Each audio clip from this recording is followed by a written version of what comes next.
Well, I just sat my butt on in a chair for 4 hours watching Zack Snyder's Justice League. Let me tell you something. Hold on, let me see.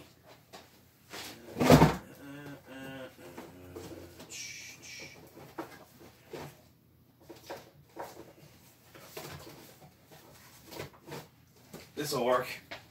Can't find the actual Blu-ray, but let me say, this, screw that. I wish I had a lighter. That's not my note. Oh yeah, so shh. Not in the video. Shh. No, you're in. Stop it. So, ignore the dog. Where do I start with this? Let's see. For one, it all makes sense. I mean, Joss Whedon's jumbled, clusterfuck of a movie was, just that. There were bits and pieces thrown in there, but there's a lot of questions you had, like, oh, why is this happening? Why is that happening? Why is this? Everything answered, in this. Like, why, how did, why now is Steppenwolf coming to Earth now of all times? And we see the very beginning of this is Superman's death, and it echoes throughout to the mother boxes on Atlantis, in Atlantis, on Themyscira, the one that's, that's in a closet, apparently. It echoes through that. And you see that they woke up when Superman died because there's no protector, no one to stop what's coming. And that also makes more sense in bringing Superman back, where, they're like, oh, we're just going to bring Superman back because we can't do it. Here, they need to bring him back because that's why the mother boxes came out, woke up. Because Superman was gone. So Superman's the one that can stop it. And among other things that make more sense, like, there are some scenes in this that were in the theatrical version.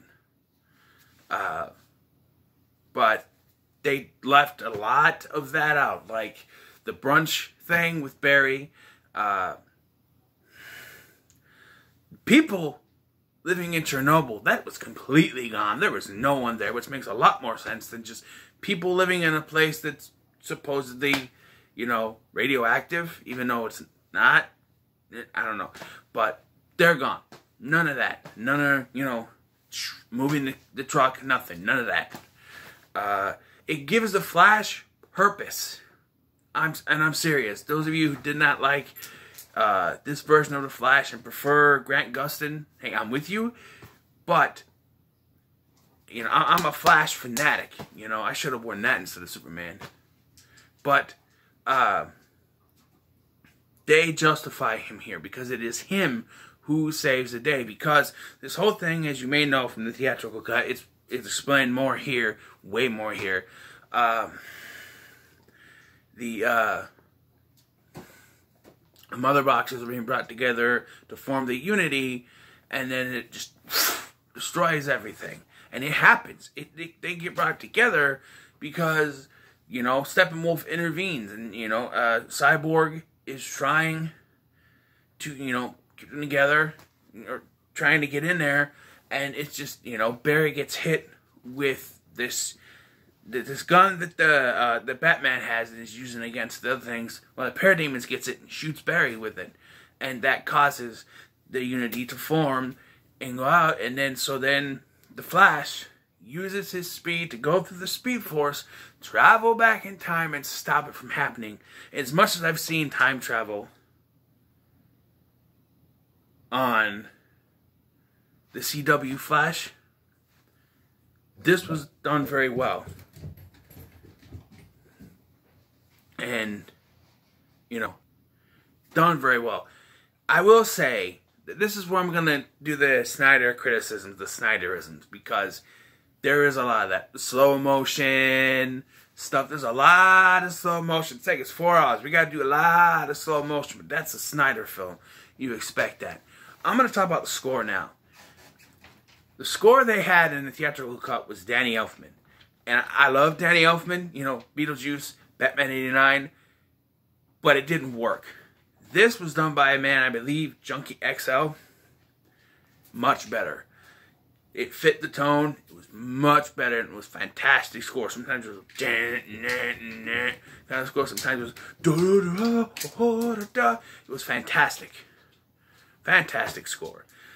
Yes, it is 4 hours, but I did not mind sitting there watching it. Yes, I guess a little long in the tooth, but I think it was justified. I think it was needed. Maybe the end dream sequence, because everyone's talking about, oh, the Joker's in here. I'm like, how does the Joker fit? And this is like the post-apocalyptic battle, or whatever, the dream that he had in Batman in BVS. It's another dream. But you have Batman and Mira, which Johnny Depp fans are going to love that, and Deathstroke and Cyborg and the futuristic version of the Flash that we saw, you know, show up and go, Lois Lane is the key, Lois Lane is the key. And for those of you who don't know, I think I know what he meant by that. In the comics, when Lois Lane dies, Superman goes dark side. Pun intended. I think that's the point. I think at some point they have to stop her from dying. And I think that's the point. We'll never know because we're probably not going to get any continuation of this. But I feel like maybe it was just tacked on. And I feel like this was the stuff that was basically most of the stuff that was filmed. The new stuff. But I could be wrong. And of course you do have the scene with Lex Luthor and Deathstroke, but that was more to set up the standalone The Batman movie that Affleck was supposed to film. That's not going to happen because we're getting, you know, Twilight Batman.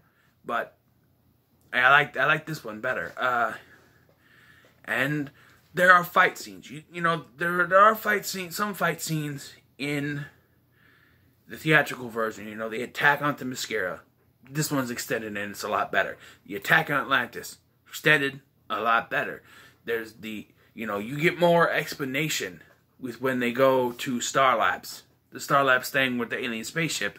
Why there's no one there? Well, there was people there. And Cyborg hacked into the thingy thing and got them out.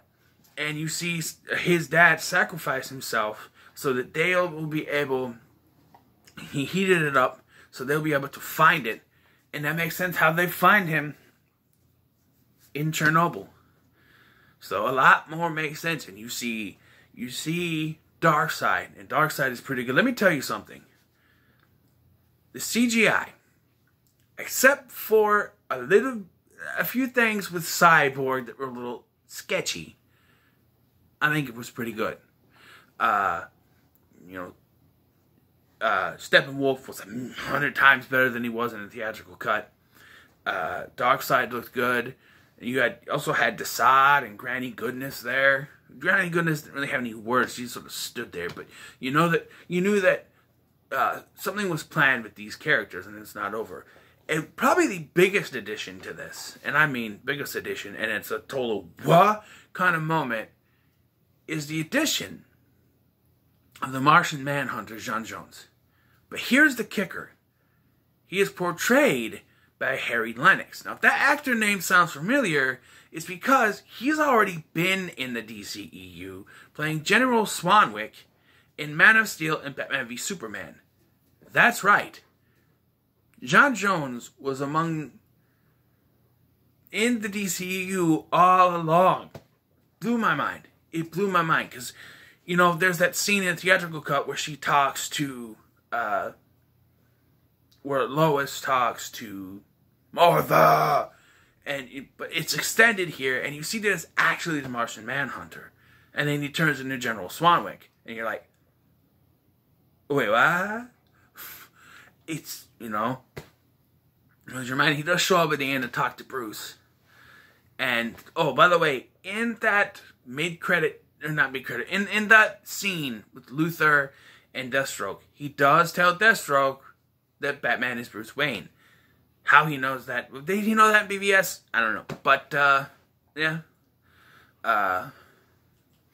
And I thought the atmosphere of this film was way better than the other ones.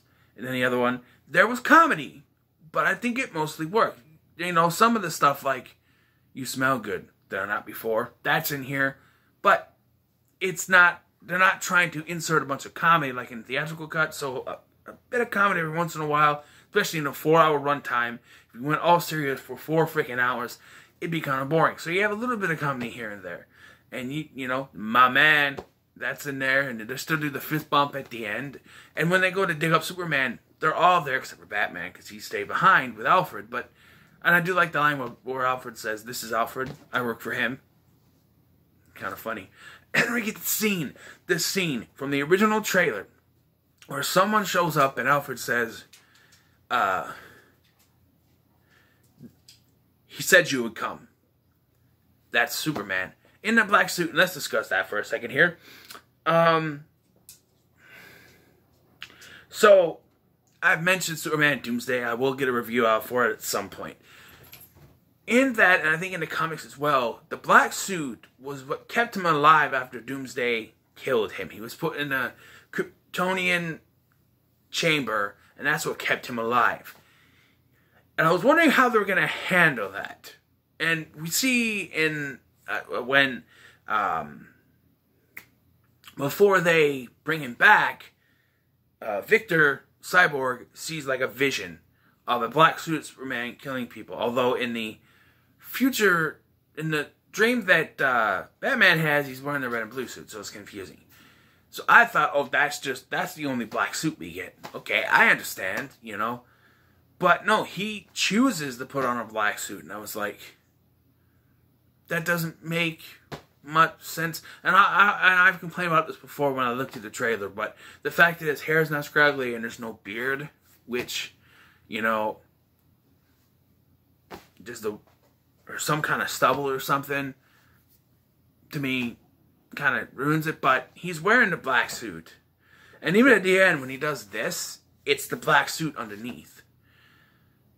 So, yeah. Although I do have a little criticism, it's a minor one, it's a little nitpick. Like when Martha meets up with Superman or Clark and Lois, like Lois is like, Lois should have been like, "Thanks for giving me the push," and she'd be like, "What do you mean?" "Well, the talk we had. I didn't talk to you." Little dialogue like that, they could have put that in there, but otherwise, it was fine. Guys, this movie was, it's a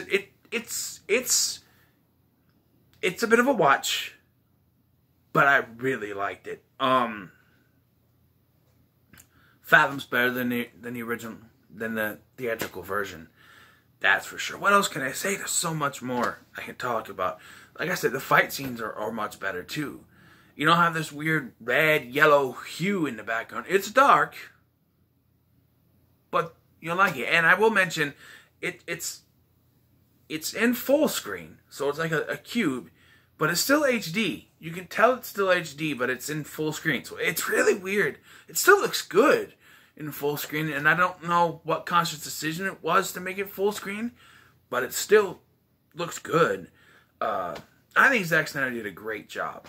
There's a lot of things in this film that are very Zack Snyderish, and I love that. I am a Zack Snyder fan. I liked most of the films I watched. I think Justice League and The Legend of the Guardians, the Out movie, were the only ones that I really kind of dismissed. Watchmen is okay, and even Sucker Punch is alright. And then the rest are all pretty top tier for me. Not counting 300 Rise of the Empire. He didn't direct that, but he was a producer, and it's a sequel. You know what I mean. But, yeah, I think this is, if you like Zack Snyder, this is what you're going to get. And I think you should be happy with that. I thought this was fantastic. Absolutely fantastic. And you know what? So was I. Doctor Who fans? You Doctor Who fans gotta get that. But yeah, it was great. What else is there to say? Really, I think for a 4-hour movie, this thing is 15 minutes, and I think I should spread it out for more, but I don't know what else to say. This movie just hurt me.